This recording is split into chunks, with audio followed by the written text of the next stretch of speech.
Hati-hati, jangan percaya kepada berita bohong para habib atau disebut hurufat-hurufatnya agar kita terhindar dari fitnah Dajjal. Itu kalau ada anak cucu Syekh Abu Bakar bin Salim lagi bermain, ya dikasih tahu. Sini Ikam, aku tahu Ikam ini keturunan Nabi Habaib, tapi hati-hati dengan anak turunan Syekh Abu Bakar bin Salim. Anak turunan Syekh Abu Bakar bin Salim ini yang beriman bertakwa kepada Allah Ta'ala semuanya wali min awliyaillah. Berhati-hatilah kalian. Yang ditakutkan murka Allah Ta'ala datang kepada Salim ini sangat luar biasa. Luar biasa. Bahkan ucapan beliau mengatakan, kalau aku tidak malu kepada Allah, ini yang sangat luar biasa. Yang pian belum pernah dengar dari biografi para wali-wali yang lain. Kalau aku tidak malu kepada Allah Ta'ala, maka neraka Jahannam itu akan aku matikan. Artinya Allah ini mengabulkan setiap doa Syekh Abu Bakar. Apa yang ada di kota Tarim? Karena kota Tarim adalah kotanya para wali. Kota yang sangat hebat. Sampai dikatakan di kota Tarim itu yang jadi wali bukan hanya walinya, bukan hanya dari orang laki. Orang perempuan pun jadi wali. Bisa dijadikan untuk tawasul. Anak kecil yang ada di kota Tarim bisa digunakan untuk tawasul kepada Allah. Sampai dikatakan ad'u bisadat mautinuhum Tarim.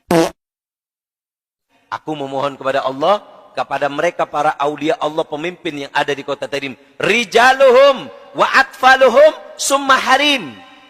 Aku meminta kepada Allah barokahnya orang yang ada di kota Tarim, para wali laki, wali perempuan, dan juga bayi yang ada di kota Tarim.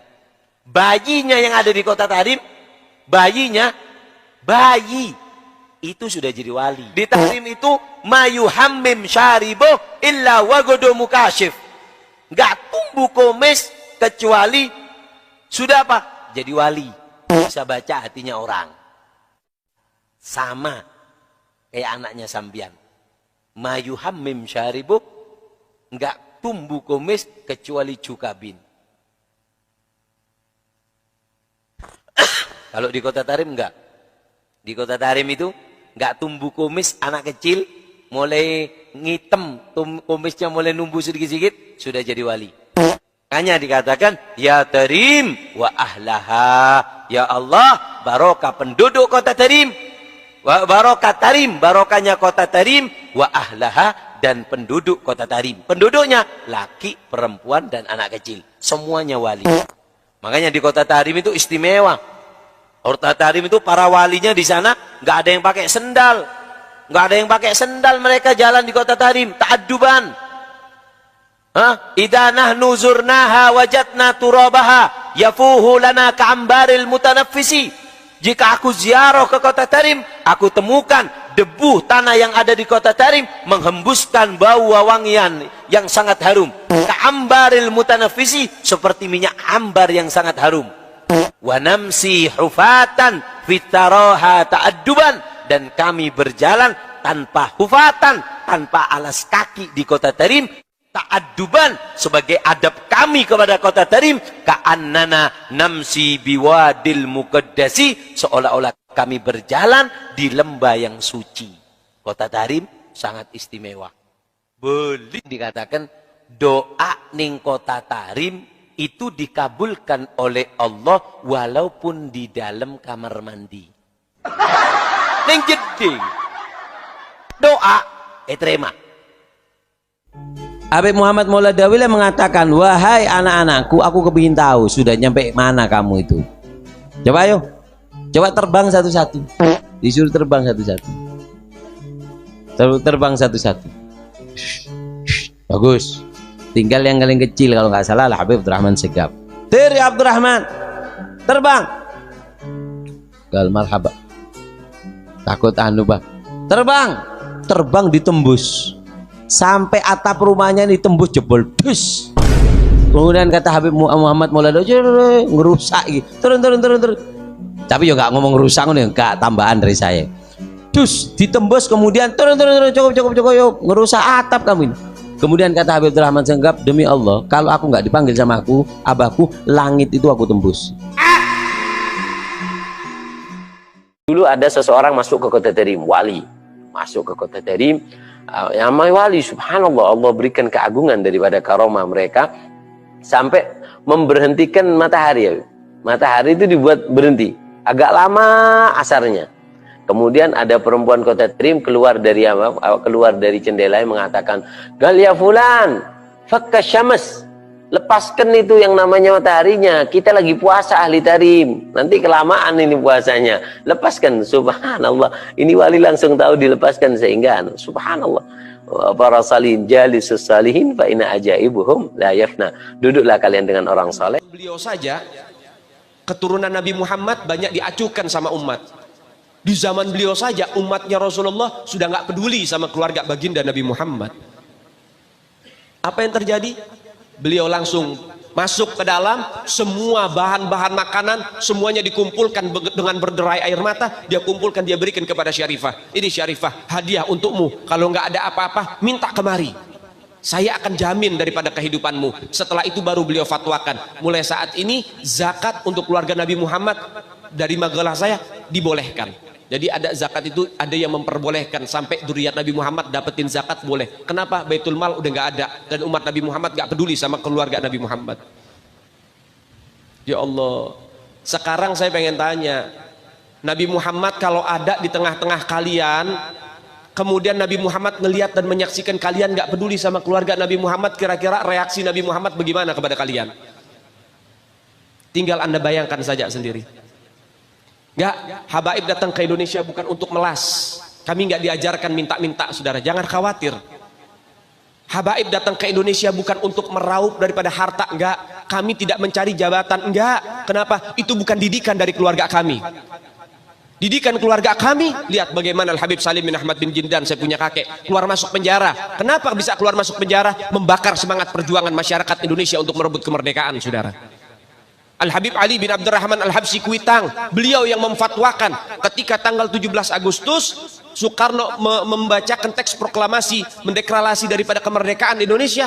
Beliau di hari Jumat itu, ba'da Jumat beliau fatwakan, sekarang saya fatwakan setiap tanggal 17 Agustus wajib pasang bendera merah putih di rumah-rumah kalian. Siapa yang nyuruh? Itu fatwa Habib Ali bin Abdurrahman Al-Habsyi Kuitang. Bendera merah putih, siapa yang memberikan instruksi kepada Bung Karno untuk membuat bendera merah putih sebagai bendera Indonesia? Itu adalah fatwa Al-Habib Idrus bin Salim Al-Jufri Palu Al-Khairat. Lambang negara Garuda, siapa yang buat? Al-Habib Asy-Syarif Hamid Al-Gadri dari Pontianak, keluarga baginda Nabi Muhammad. Lagu 17 Agustus, Pramuka, lagu syukur, siapa yang buat? Al-Habib Husain Al-Mutahhar dari Semarang, dzurriyyat baginda Nabi Muhammad. Jadi Anda jangan berpikir, ini habaib di Indonesia jasanya apa? Banyak, itu yang baru kecatat. Itu yang baru ketahuan. Masih banyak lagi daripada keluarga Nabi Muhammad yang tidak mau masuk buku karena perjuangannya ikhlas karena Allah dan Rasul. Banyak, saudara. Siapa Imam Bonjol? Semua pasti bilang pahlawan. Betul apa enggak? Imam Bonjol pahlawan Indonesia bukan? Pahlawan nasional bukan? Sekarang siapa namanya Imam Bonjol? Al-Habib Muhammad Syahabuddin, beliau habaib dari kalangan bin Syahab. Imam Bonjol itu bin Syahab, masih daripada kakeknya Habib Rizik, saudara sekalian. Itu keluarga daripada Nabiuna Muhammad, keturunan Sayyiduna Muhammad. Banyak lagi dari kalangan para dzurriyyat Nabiuna Muhammad sallallahu alaihi wasallam yang jasanya besar di Indonesia, tapi kita nggak ada yang tahu. Kenapa? Karena itu kami nggak cari popularitas, kami nggak cari madah pujian, kami nggak cari tempat kedudukan, yang kami cari ridho Allah dan Rasulnya. Sehingga hal ini perlu diungkap, saudara sekalian. Muridnya Habib Salim Jindan ini berkahnya punya hubungan dengan dzurriyyat Nabi Muhammad. Ada muridnya Habib Salim Jindan namanya Abdurrahman. Ini Bang Maman, kalau kita panggil Bang Maman. Bang Maman ini sholatnya berantakan. Bang Maman ini maksiatnya luar biasa, ibadah kocar kacir, tapi cinta banget sama Habib Salim Jindan. Sampai-sampai beliau itu kalau dia jualan ubi rebus, kacang rebus tengah malam tuh pakai gerobak jualan, dia mangkal jualan makanan-makanan. Tuh kadang-kadang Habib Salim Jindan hampir setiap malam ngegodain dia, datang, "Man, lo dagang?" "Iya, Beb." "Bungkus semuanya, Man, bawa ke rumah." "Iya, Beb." dibungkus semuanya, nggak komplain. Kadang orang zaman sekarang ada bilang penglaris. Jadi kalau habis buka belum ada yang beli, pamali mau ngasih gratis. Katanya kena sial. Itu mitos. Lihat didikan Habib Salim Jindan. Man baru buka lo man. Iya beb, bungkus semua, bawa ke rumah. Bukan hanya dibungkus, dianterin ke rumah Habib Salim Jindan. Itu hampir setiap malam. Jadi baru buka nggak jadi buka, tutup lagi. Orang habis diborong sama Habib Salim diminta. Itu hampir setiap malam. Hingga akhirnya apa yang terjadi? Gak lama Maman meninggal. Habib Salim Jindan dikabarin sama muridnya, beb, Maman meninggal. Innalillahi, Sianto orang baik, kata Habib Salim. Sekarang lagi diapain jenazahnya? Lagi pengen dibungkus beb. Ya udah, nanti kalau pengen dibungkus mukanya jangan ditutup dulu, tungguin gue datang. Ini bahasa Betawi nih. Datang Habib Salim Jindan, ngeliat tuh jenazah tuh, pengen dibungkus, pengen ditutup kain kafannya. Beliau ambil kertas kecil, kertas kotak kecil, beliau tulis, ada yang ditulis sama beliau, ditaruh di bawah kepalanya si jenazah. Deh tutup.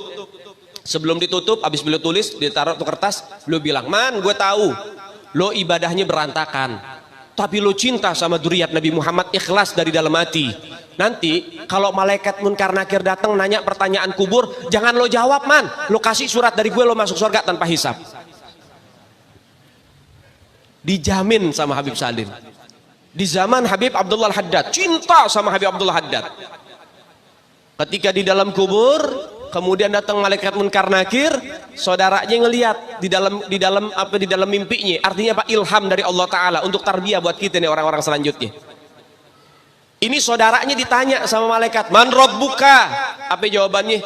Habib Abdullah Al-Haddad. Waduh, Tuhannya ditanya sampai Tuhanmu Habib Abdullah Haddad ini orang. Ditanya lagi, man nabiyuka? Habib Abdullah Al-Haddad. Man kiblatuka? Habib Abdullah Haddad. Semua pertanyaan dijawabnya satu, Habib Abdullah Haddad. Dengan hal itu karena kecintaan yang mendalam kepada Habib Abdullah Haddad, Habib Abdullah Haddad kasih syafaat. Datang ruhnya Habib Abdullah Haddad dikasih syafaat itu orang. Lihat. Hubungan dengan keluarga baginda Nabi Muhammad. Baik, yang berikutnya. Pembantu Al-Imam Syekh Abi Bakar bin Salim. Pembantunya Syekh Abu Bakar bin Salim itu pulang kampung mudik lama nggak balik-balik, sampai diisuin di kampung itu diinat, pembantunya Syekh Abu Bakar bin Salim meninggal udah nggak ada kabar, bertahun-tahun nggak ada kabar, udah mati itu orang, udah lama nggak ada kabar. Datang beberapa masyarakat ke Syekh Abu Bakar bin Salim, Syekh Abu Bakar bin Salim, ente nggak mau nyari pembantu lagi? Lo kenapa emang?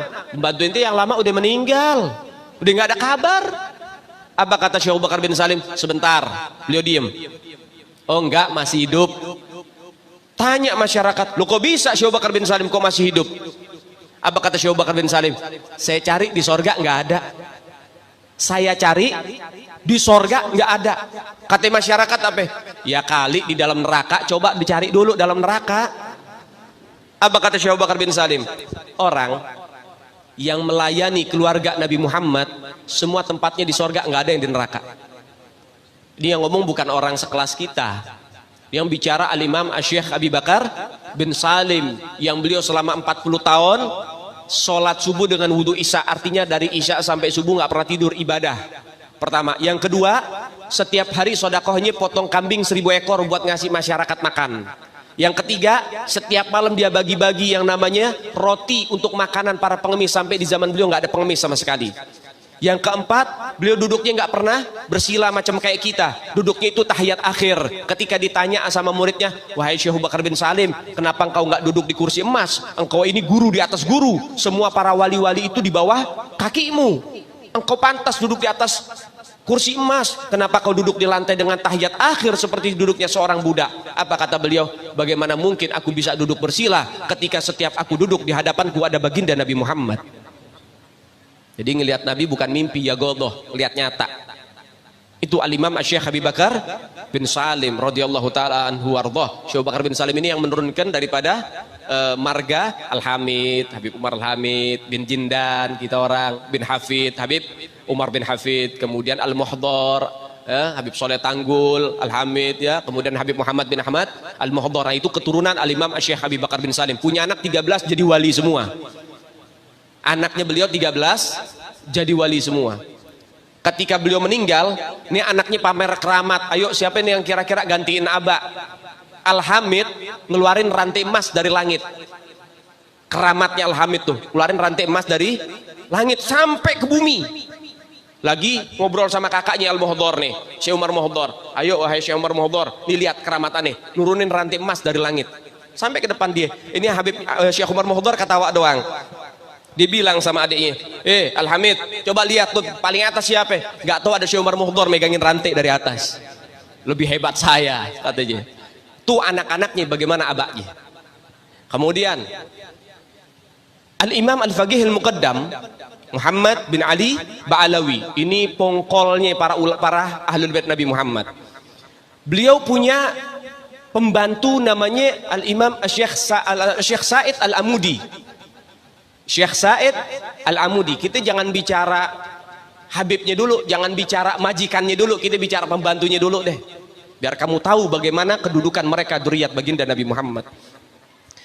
Syekh Said Al-Amudi, pembantu Al-Imam Al-Faqih Al-Muqaddam, beliau sudah meninggal lama. Cintanya dengan keluarga Nabi Muhammad luar biasa. Syekh Said Al-Amudi ini dari bangsa Masya'eh, keturunan sahabat atau selainnya, bukan dzurriyyat Nabi. Ketika sudah ratusan tahun meninggal, datang satu habaib ziarah ngucapin salam, assalamualaikum ya Syekh Said Al-Amudi. Ini udah ratusan tahun meninggal nih. Anda tahu apa yang terjadi? Kuburannya kebelah jadi dua.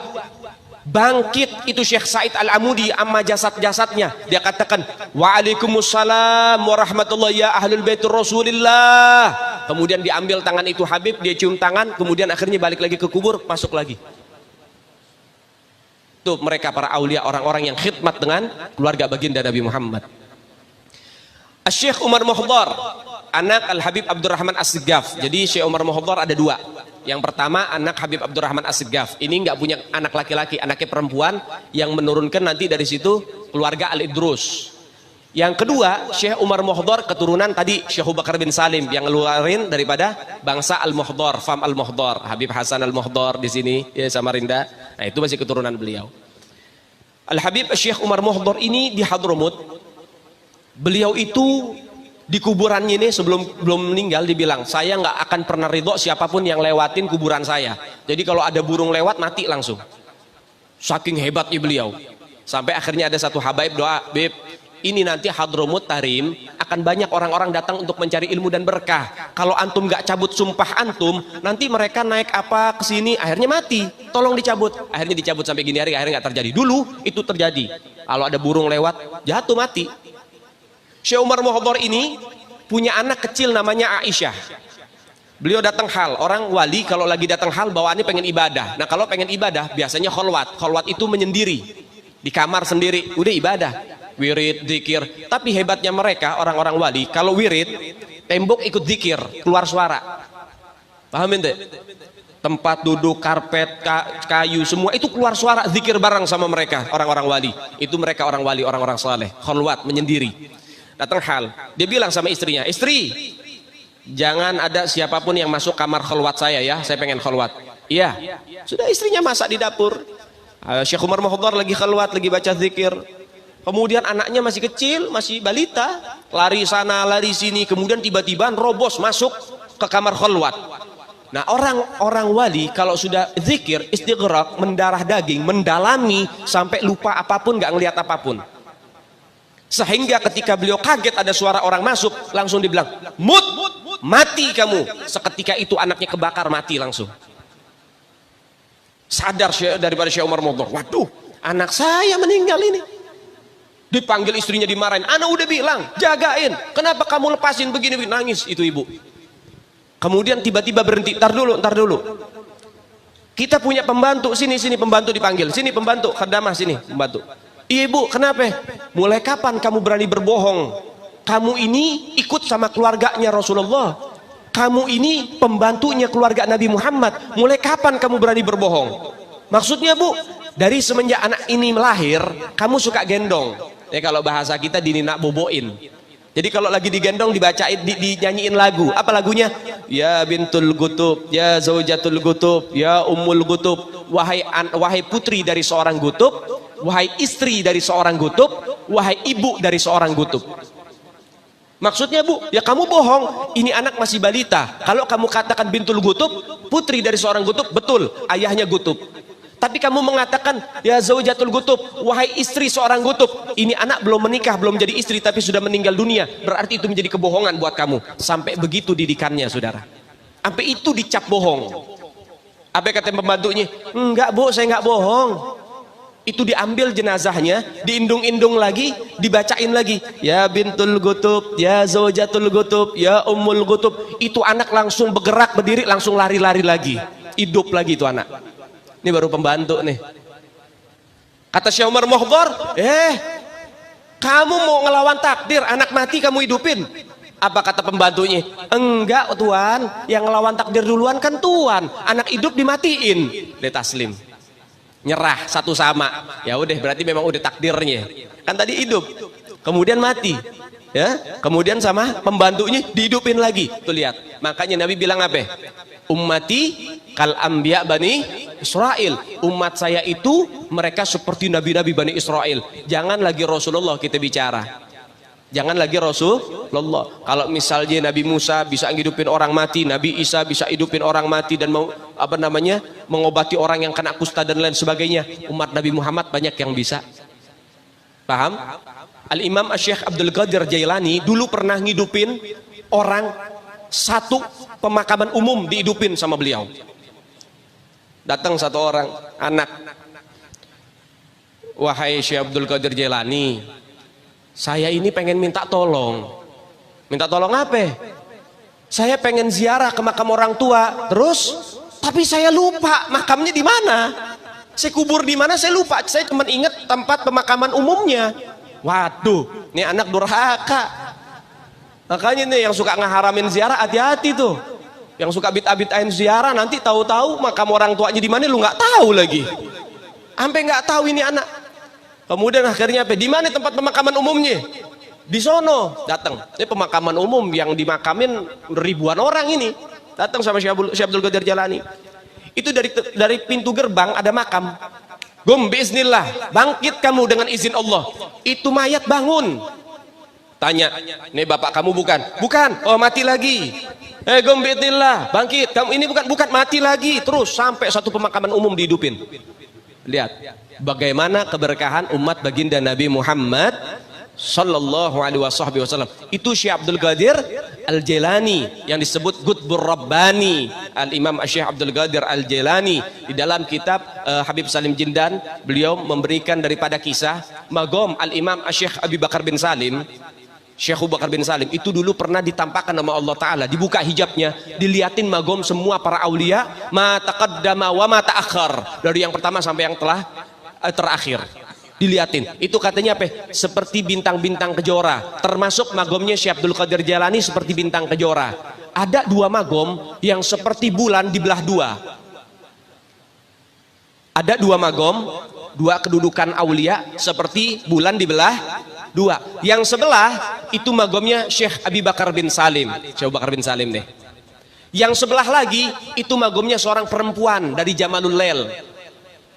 Kalau nggak salah namanya Syarifah Hababah Alawiyah Jamalul Lail. Itu sebelah magomnya bisa sama kayak Syekh Abu Bakar bin Salim. Syekh Abu Bakar bin Salim, waduh, ini magom sama-sama kayak saya. Artinya lebih besar dari magom Syekh Abdul Qadir Jailani. Dicari itu perempuan, dinikahin sama Syekh Abu Bakar bin Salim. Akhirnya magom itu perempuan diambil sama Syekh Abu Bakar bin Salim. Dikatakan kal badrut tamam. Magom Syekh Abu Bakar bin Salim dikala itu seperti bulan purnama sempurna.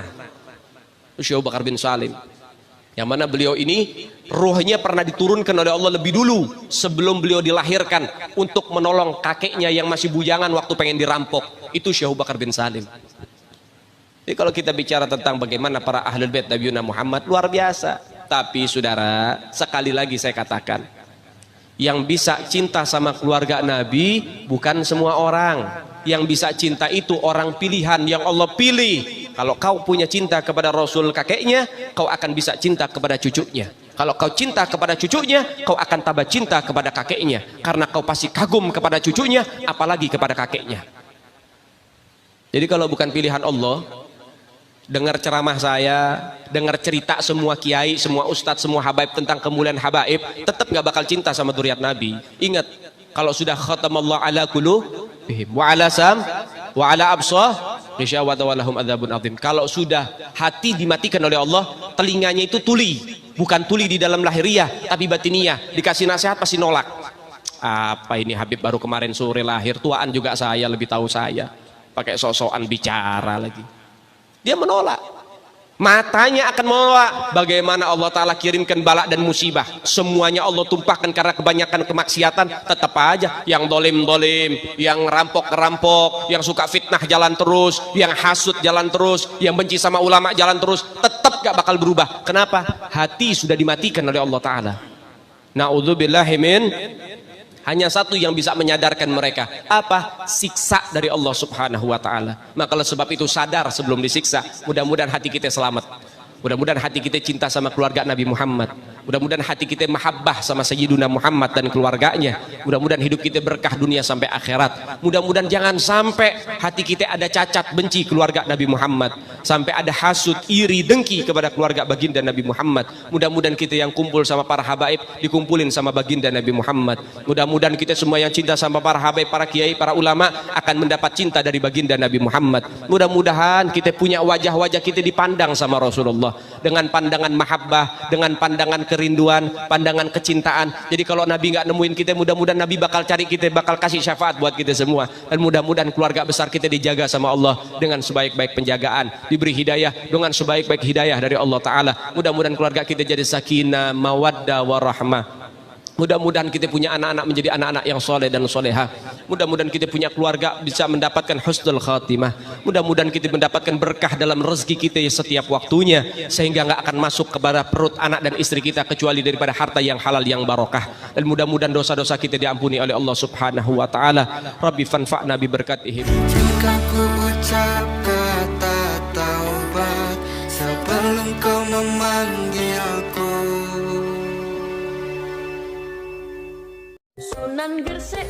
Bagaimana pendapatmu? Terima kasih banyak atas waktunya. Tulis komentar di sini. Jangan lupa like and subscribe channel ini. Alhamdulillah.